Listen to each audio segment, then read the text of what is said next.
முடியல, மைக்க குடுப்பீங்கன்னா பேசிட்டு போய் நான் நிம்மதியா உட்காந்து தூங்குவேன் அப்படின்னு சொல்லிட்டு ஒருத்தர் உட்காந்துருக்காரு. தூங்க மாட்டாரு, சும்மா சொல்றேன். தளிர்மதியன் இவர் பேசினாருன்னா பட்டிமன்றம் பாட்டு மன்றமாவே மாறிடும். அப்படி ஒரு நல்ல குரலுக்கு சொந்தக்காரர் தளிர்மதியன். கோடை காலத்துல எல்லாம் வெப்பமா இருப்பீங்க, ஆனா தளிர்மதியின் குரலை கேட்டா குழுன்னு ஆயிடுவீங்க.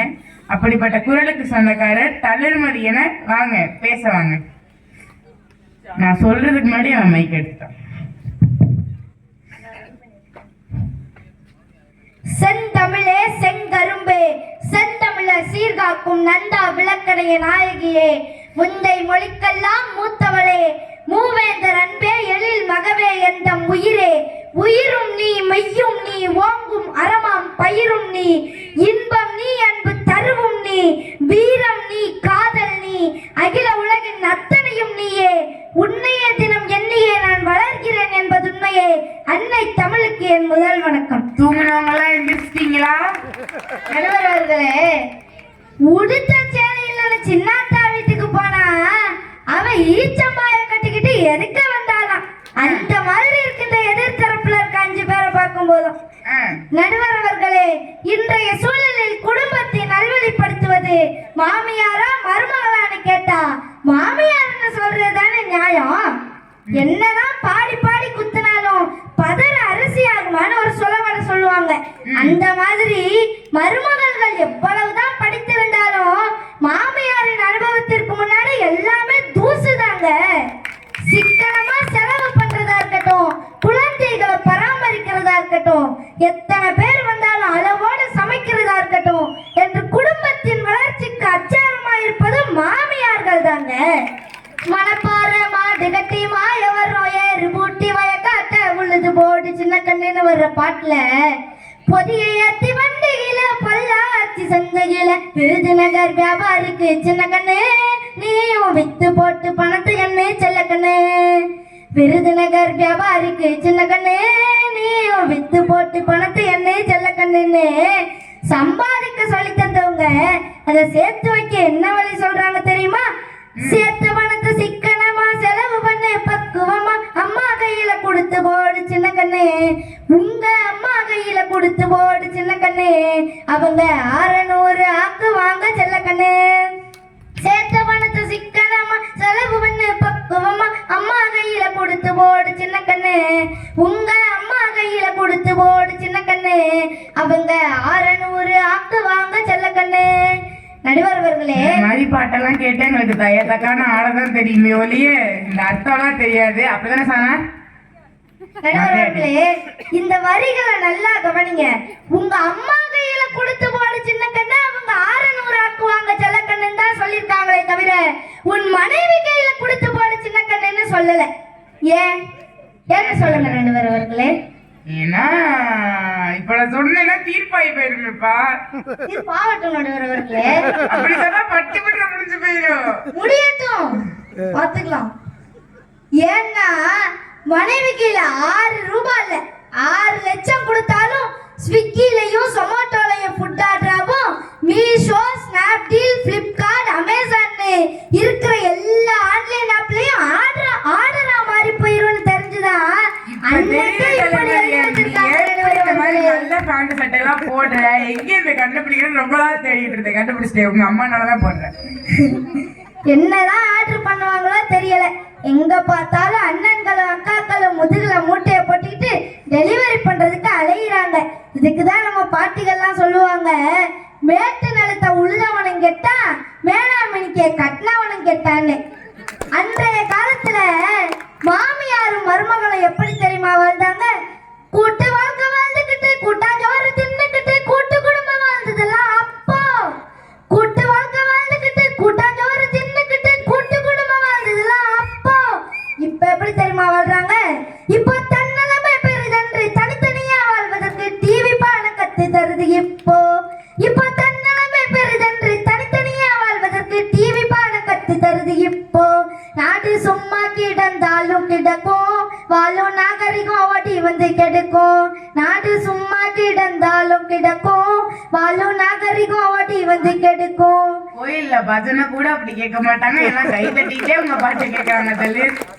அந்த அளவுக்கு நமக்கு ஃபேன்ஸ் இருக்காங்க நடுவர் அவர்களே. அவரே சொல்லிக்கிறாரு. நம்ம பெருமையை நம்ம தான் சொல்லிக்கணும். அவர் வேற யாரும் சொல்ல மாட்டாங்கல்ல. அன்றைய காலத்துல உறவினர்களை எப்படி தெரியுமா உபசரிச்சாங்க? விருந்தாளி வந்தாங்கன்னா விருந்து வச்சு உபசரிச்சு பண்பாட்டை வளர்த்ததெல்லாம் அப்போ. விருந்தாளி வந்தாங்கன்னா விருந்து வச்சு உபசரிச்சு பண்பாட்டை வளர்த்ததெல்லாம் அப்போ. இப்போ மெகா சீரியல் முடியாம வீட்டுக்கார வந்தாலும் வெளியில தான் நிக்க வேணும் இப்போ. இப்போ மெகா சீரியல் முடியாம வீட்டுக்கார வந்தாலும் வெளியில தான் நிக்க வேணும் இப்போ. நாட்டு சும்மா கிடந்தாலும் கிடக்கும், பாலும் நாகரிகம் ஓடி வந்து கெடுக்கும். நாட்டு சும்மா கிடந்தாலும் கிடக்கும், பாலும் நாகரிகம் ஓடி வந்து கெடுக்கும். இதுதாங்க இன்னைக்கு இருக்கிற மருமகளோட நாகரிக வாழ்க்கை. வீட்டுக்காரரு வெளிநாட்டுக்கு போய் டியூல ஸ்கூட்டி வாங்கி கொடுத்தா அதை வச்சுக்கிட்டு இந்த மருமகள்கள் பண்ற அட்டகாசம் இருக்கே தாங்க முடியாத நடுவர் அவர்களே. கவர்மெண்ட் ஃப்ரீயா பஸ் விட்டுருக்கு, அதுல எல்லாம் போனா இவங்களோட கௌரவம் குறைஞ்சிருமா. அந்த ஸ்கூட்டிய வச்சுக்கிட்டு 100 ட்ரிப் அடிப்பாங்க பாருங்க. ஆனா முடியாத மாமியார் வேகாத வெயில்ல ஹாஸ்பிட்டலுக்கு நடந்து போவாங்க. அவங்கள கூட்டிட்டு போகல இந்த மருமகள்களுக்கு மனசு வராது. இப்படிதான் ஒரு நாள் ஒரு கணவர் தன்னோட மனைவிக்கு வெளிநாட்டுல இருந்து போன் பண்றாரு. அடியே அம்மா பாத்ரூம்ல வலிக்கு விட்டு விழுந்துட்டாங்களாடி. அதுக்கு அந்த மனைவி சொல்றாங்க, பிச்சுல போகுது நல்லா வேணும், வயசான காலத்துல ஒரு இடத்துல இருக்கிறாங்களா, விழுந்தா வச்சு அறிவு வருதான்னு பாப்போன்னு சொல்றாங்க. கணவர் சொல்றாரு, விழுந்தது எங்க அம்மா இல்லடி உங்க அம்மா. ஐயோ எங்க அம்மாவா போச்சேன்னு அலறி அடிச்சு வர்றாங்க நடுவர் அவர்களே. இப்படி அம்மான்னா ஒரு மாதிரி பேசுறதும் மாமியார்னா ஒரு மாதிரி பேசுறதும் தாங்க மருமகள்கள். வீட்டில் இருக்கும் நடமாடும் நூலகங்கள் தான் வீட்டில் இருக்கும் பெரியவர்கள். தன் தாயிடம் ஒரு பார்வையும் தன் மாமியாரிடம் வேறு பார்வையும் கொண்டவர்கள் தான் மருமகள்கள். ஒரு குடும்பத்தின் சிறந்த மருத்துவரும் மாமியார் தாங்க. குழந்தை கருவில் உண்டான செய்தி அறிந்ததிலிருந்து தன்னைத்தானே எப்படி பராமரிக்க வேண்டும், குழந்தை பிறந்த பிறகு அந்த குழந்தையை குளிப்பாட்டுவதில் தொடங்கி சிறு சளி காய்ச்சல் வரும் காலங்களில் எப்படி சரி செய்ய வேண்டும், எப்படி இயற்கை மருந்துகள் மூலம் சரி செய்ய வேண்டும் என்று தன்னை ஒரு மருத்துவச்சியாகவே வெளிப்படுத்துபவர் மாமியார் தாங்க. குழந்தைகளுக்கு நன்னறிப்பு கட்டும் கதைகளையும் தன் வாழ்க்கையில் நடந்த நிகழ்வுகளை கதைகளாகவும் கூறி குழந்தைகளை நல்வழிப்படுத்தும் ஆசிரியர் இல்லையா மாமியார்கள். ஒரு குடும்பத்தின் சிறந்த சமையல் கலை வல்லுநரும் மாமியார் தான். மாமியார்கள் தமக்கு தெரிந்ததை எல்லாம் தன் மருமகள்களுக்கு தெரிந்திருக்க வேண்டும் என்று சொல்லித்தர தயாராக தான் இருக்கிறார்கள். மருமகள்கள் தான் தன் மாமியாரை குருவாக ஏற்றுக்கொள்ள மறுக்கிறார்கள். யூடியூபும் இன்ஸ்டாவும் மட்டும் இருந்தால் போதும் என்று நினைக்கிறார்கள். நடமாடும் யூடியூபான மாமியாரின் அருமை தெரியாமல்.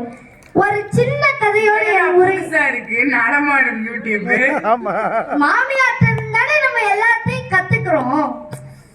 அது ஒரு ஆமா நடுவர் அவர்களே. ஒரு சின்ன கதையோடு என் உரையை நிறைவு செய்யலாம் என்று நினைக்கிறேன். ஒரு ஊர்ல மாமியாரும் மருமகளும் பக்கத்து ஊர்ல இருக்கிற சொந்தக்காரங்க ஃபங்க்ஷனுக்கு போறாங்க. எப்படி தெரியுமா போறாங்க? விலை உயர்ந்த துணிமணிகளையும் நகைகளையும் ஒரு பெட்டிக்குள்ள வச்சுக்கிட்டு கழுத மேல வச்சு நடந்து போறாங்க.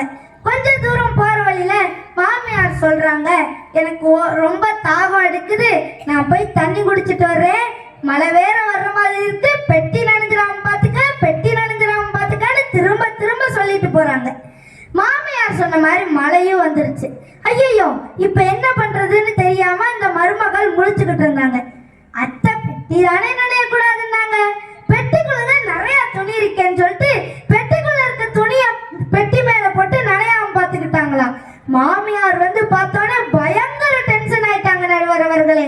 எப்படி டென்ஷன் ஆனாங்க? நான் பெட்டிக்குள்ள இருக்க துணி நனையாம இருக்குதானே, பெட்டி நனையாம பாத்துக்க, பெட்டி நனையாம பாத்துக்கன்னு திரும்ப திரும்ப சொல்லிட்டு போனேன், இப்படி பண்ணிட்டீடின்னு திட்டுறாங்க. இப்ப சொல்லுங்க நடுவர் அவர்களே, மாமியார் மேல தப்பா மருமக மேல தப்பான்னு? இது கேட்கிற ஏன் மேலதான் தப்பு. மாமியார் மேல தப்பா மருமக மேல தப்பான்னு? நடுவர் அவர்களே, இங்க இருக்கிற எல்லாருமே தமிழ் மொழியை வாழ்த்தி வணங்கித்தானே தொடங்குகிறோம். ஏன் ஏன்னா அது நம்ம பேசுறதுக்கு நம்ம கன்வே பண்றதுக்கெல்லாம் உதவுது. தமிழ் நம்முடைய தாய்மொழி என்பதால் மட்டுமல்ல, என் மாமியாமலியா இல்ல, அது இந்த உலகத்திற்கே மூத்த மொழி என்பதால் அதன் பழமையையும் தன்மையையும் போற்றும் நோக்கத்தில் நாம் தமிழை வாழ்த்தி வணங்கி தொடங்குகிறோம். நடுவர் அவர்களே, சைட்ல இருந்து என்ன சொன்னாலுமே மாமியாரை பத்தி தான் சொல்றீங்க தோணுதுப்பா. மதுரை மிகவும் அழகான மாடர்ன் சிட்டி தானே, அங்கே எல்லா வசதிகளும் இருக்கிறது. பிறகு ஏன் மதுரைக்கு பக்கத்தில் இருக்கிற 3000 ஆண்டுகள் பழமையான கீழடியை தோண்டி அகழாய்வு செய்றோம்? ஏன்னா பழமைய புதுமையாக்கி தெரிஞ்சுக்கணுன்றதுக்காண்டி. நம்ம தமிழ் பழமையையும் தொன்மையையும் போற்றும் நோக்கத்தில் தானே. அப்படி என்றால் என்னதான் சுறுசுறுப்பான இளமையான மருமகளாக இருந்தாலும் அனுபவமிக்க பழமையை உணர்ந்த மாமியார்கள் போற்றி பாதுகாக்கப்பட வேண்டியவர்கள். மாதிரி மாமியார் கீழடி மாதிரியா? என்ன ஒரு உதாரணம். நம்ம நெகாசினி அக்கா வீட்டுல 100 ஆண்டுகள் பழைய தங்க செயின் ஒண்ணு இருக்கு. அது பழைய, ஆமா இருக்கு, அது பழைய செயின் தானே. போய் பாருங்க நடுவர் அவர்களே, வச்சிருப்பாங்க. அது பழைய தங்கம் தானே, தூக்கி போட்டுருலான்னு போட்டுருவாங்களா நெகாசினி அக்கா? அது தேவையில்லாததுன்னு மனசுல கூட நினைச்சு பார்க்க மாட்டாங்க. பழைய பொதுவா தங்கங்களுக்கு மதிப்புகள் அதிகம். அந்த மாதிரி பழைய தங்கத்துக்கு ஈக்குவலானவங்க தான் மாமியார்கள். மாமியார்களுக்கும் அதிக மதிப்புகள் இருக்கும். அதனால மாமியார்கள் போற்றி பாதுகாக்கப்பட வேண்டியவர்கள். நடுவர் அவர்களே, உருவு கண்டு எல்லாமே வேண்டும், உருள் பெருந்தேற்கு அச்சாணி என்னார் உடைத்து என்ற வள்ளுவ பெருந்தகையின் வரிகளுக்கிணங்க உருவத்தில் வயதாகி இருந்தாலும் ஒரு குடும்பத்தின் அச்சாணி போல இருப்பது மாமியார்கள் தாங்க என்பது எங்கள் அனைவரின் கருத்து. நடுவர் அவர்களே, ஆகவே உப்பு தின்னா தண்ணி குடிக்கணும், பப்ஸ் தின்னா வாயை துடைக்கணும், குழம்புன்னு இருந்தா வாசனை வரணும், குழம்பி போயிருந்தா யோசனை வரணும். நடுவர் அவர்கள் புரிஞ்சா? இன்னொரு தடவை சொல்றேன், நல்லா கவனிங்க. உப்பு தின்னா தண்ணி குடிக்கணும், பப்ஸ் தின்னா வாயை துடைக்கணும், குழம்புன்னு இருந்தா வாசனை வரணும், குழம்பி போயிருந்தா யோசனை வரணும். நீங்க இப்ப என்ன தீர்ப்பு சொல்றதுன்னு குழம்பி போயிருப்பீங்க. நல்லா யோசனை பண்ணி இன்றைய சூழலில் குடும்பத்தை நல்வழிப்படுத்துவது மாமியார்களே என்று நல்ல தீர்ப்பை வழங்குவீர்கள் என்று நம்பி விடைபெறுகிறேன். நன்றி, வணக்கம். நம்பிக்கையை காப்பாற்றணும் அப்படின்றது உண்மையான வார்த்தை. தளிர் வேற என்ன நம்பிக்கை வச்சிருக்காரு, காப்பாற்றணும் தான். இருந்தாலும் நெகாசினி அக்கா மேல அந்த டிவிக்கு என்ன கோவனே தெரியல. வரவங்கெல்லாம்